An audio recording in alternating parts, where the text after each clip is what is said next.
sunglasses and also holding a bottle of sunscreen. And my footwear was these adventure sandals from Teva that were like really concrete. They had this huge rubber heel. They probably weighed like 4 pounds each. And that was my, beach going attire.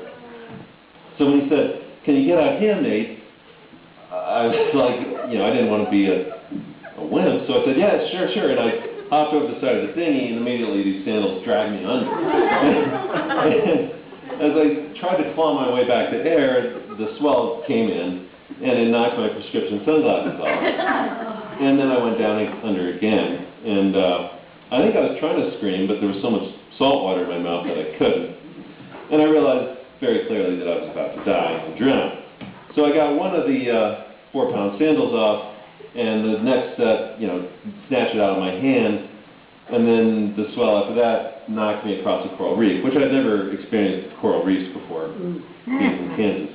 And then without my 4-pound sandal, my foot got raked. I ended up having like 70 distinct cuts all over my legs.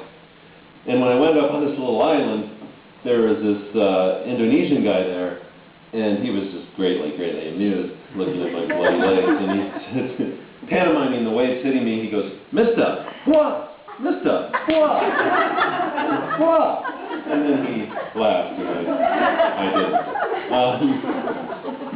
Anyway, and then I sat there 2 hours waiting for the dirtbag Australians to come get me, and without my sunscreen, I just burned and got, basically 3rd-degree sunburn.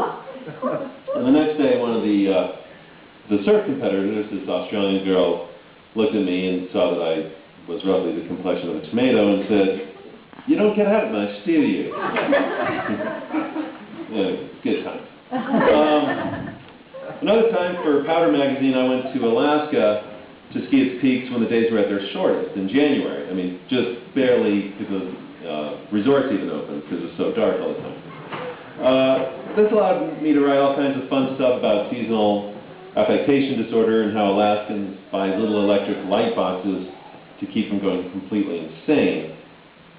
But this kind of backfired. One day I found myself on a peak, a strange peak I'd never been on in the distant backcountry, watching the sun dip and telling myself, in 30 minutes, I'll build my emergency snow cave into that snowy shoulder. It won't have to be big because I'm alone and have been ever since the telepilot and I cleared excess gear out of the bird so he'd have room to evacuate a prone, injured skier. I didn't find out later that skier was Kent Kreitler, who I liked a lot. He's a great quote, and in fact, earlier on our trip, he regarded an Alaskan bar and said, "You're supposed to have a beard up here. You feel like a pussy without one."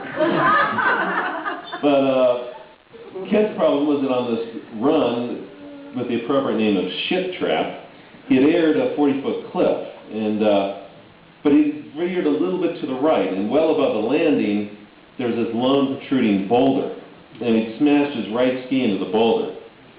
And as the rest of his body kept descending toward the landing, his right leg bent, hideously up